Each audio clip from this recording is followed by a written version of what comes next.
찬양한 안녕하세요. 이영구.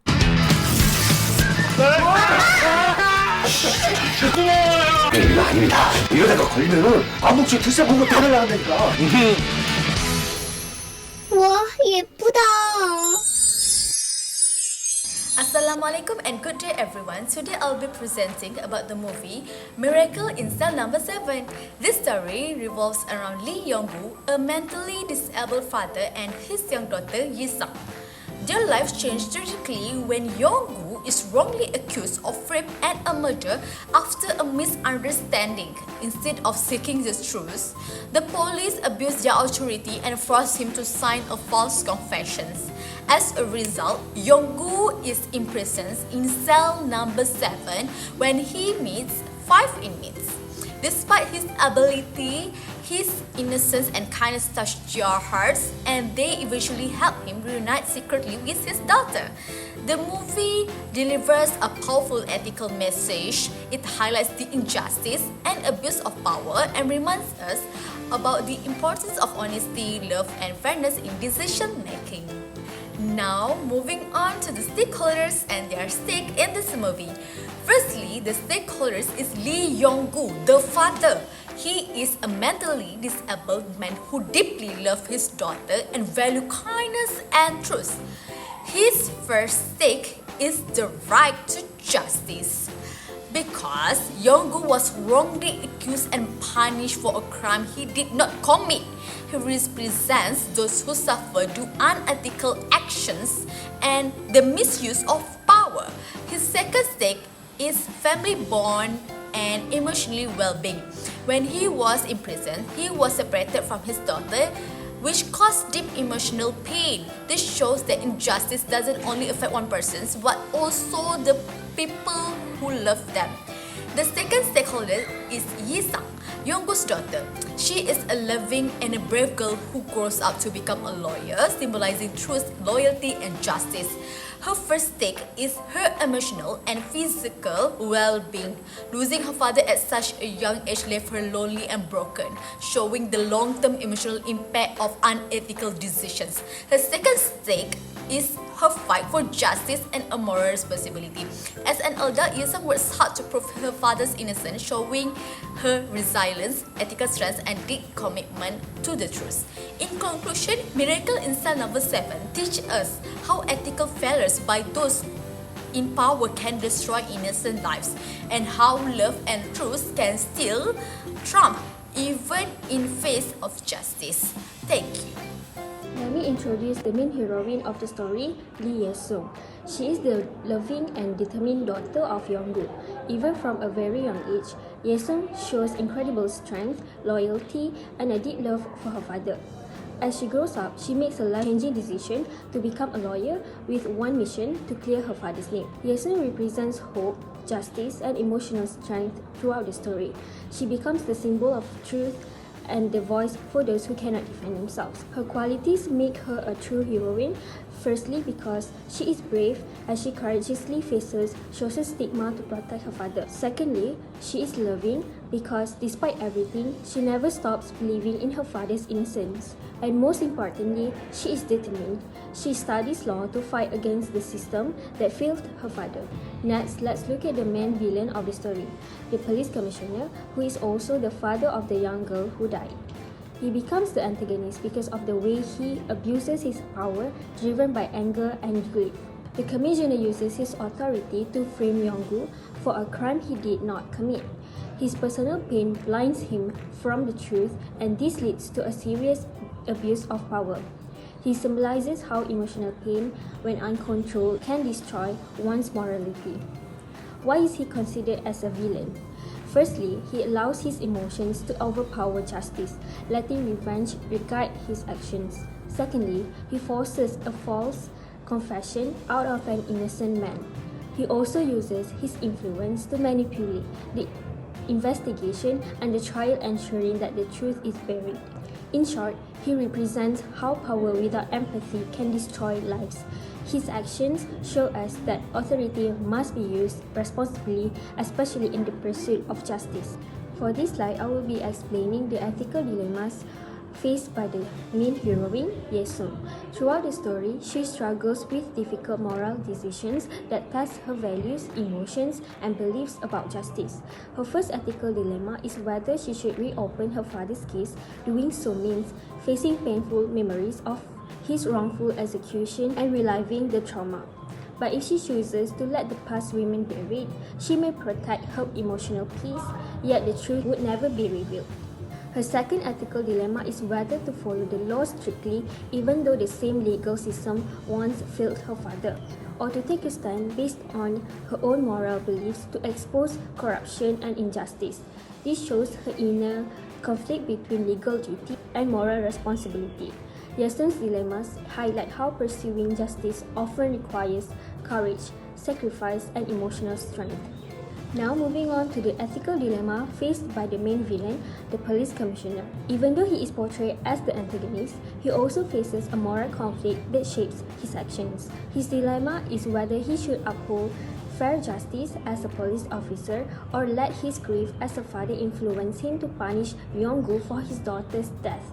On one hand, his professional duty is to ensure the truth is found and justice is served fairly. On the other hand, his emotional pain pushes him towards revenge, clouding his judgment and leading to the wrongful punishment of an innocent man. This dilemma shows how personal emotions can overpower ethics. It's especially for someone in authority. Instead of seeking justice, he chooses vengeance, which ultimately causes more harm and injustice to others. Today, I'll be explaining the ethical analysis from the movie Miracle in Cell Number 7, using two ethical theories, which deontology and consequentialism. First, let's start with deontological ethics. This theory focuses on the motivation and duty behind an action rather than its consequences. According to this theory, an action is considered ethical if it is performed out of a sense of duty, moral obligation, respect, or rules regardless of the outcome. Deontologists believe that morality depends on whether a person follows ethical principle and obligation. This means that even if the reason is unfavorable, a person who acts with good intention and moral is still considered ethical. So, in the movie, Ye Sung is the daughter of Lee Yong-gu, a mentally challenged man who was wrongly accused of murder. So, after growing up, she became a lawyer and devoted herself to clear her late father's name. From a deontological perspective, her actions are ethical because they are guided by a strong sense of duty, justice, and truth. She followed the law and proper legal procedure not for the fame or personal gain, but because it was morally right to defend an innocent man. Even though reopening the case brought her emotional pain, Ye Sung remained honest, responsibility, and committed to doing what is right, showing her pure moral intention and respect for justice. Therefore, under the deontological theory, Ye Sung's actions are ethical because they are motivated by moral duty and good intention to uphold justice and truth. Next, let's move to consequentialism. This theory judges whether an action is right or wrong based on its outcome.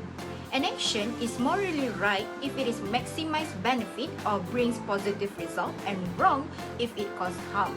Consequentialists believe that the end of justify the means, meaning the morality of an action depends on its consequences, not the motive behind it. In this movie, the police commissioner is the main villain who seeks revenge for his daughter's death.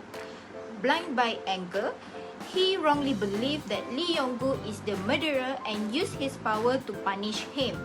From a consequentialist point of view, he might justify his action by thinking that punishing Yong-gu would bring justice and restore public trust in the police. However, his decision led to injustice and suffering for an innocent man and his daughter. So, even though his goal was to achieve justice, the outcome causes more harm than good, making his action unethical. In conclusion, under the consequentialism theory, the police commissioner's actions are unethical because his revenge resulted in pain and injustice instead of positive outcome. Assalamualaikum and good day. I will continue with the next part of our presentations.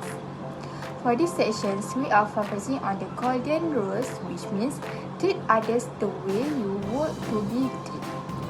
This principle reminds us to think about how our actions would feel if they were done to us. So, before we act, especially during emotional situations, we must use empathy and fairness. Now, if I put myself in the villain positions in the movie is first, fairness. I should have protected the justice system instead of manipulating it. True justice must be equal for everyone even when we are in pain. Second, truth.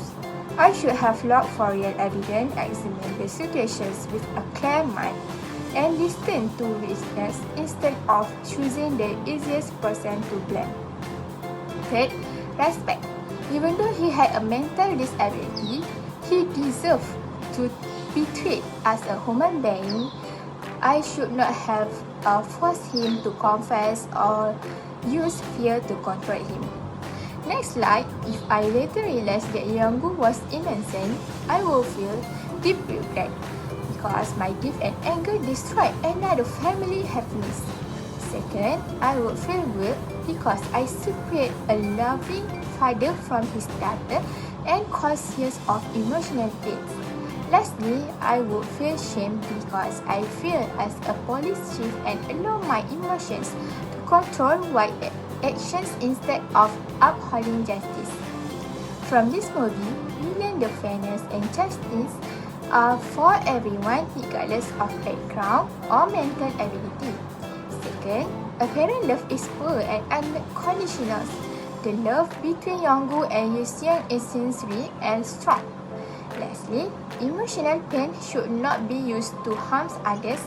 Even when we are hurting, we must not allow our emotion to disrupt someone else's life. In conclusion, Miracle in Cell Number 7 teaches us the importance of love, comparison, and fairness. The movie reminds us that judging others based on assumptions can lead to great injustice. Despite everything, Yonggu proud love touched everyone around him, showing that kindness can exist even in difficult situations. So, the most powerful lesson is that love is stronger than power, and the truth will always find its way.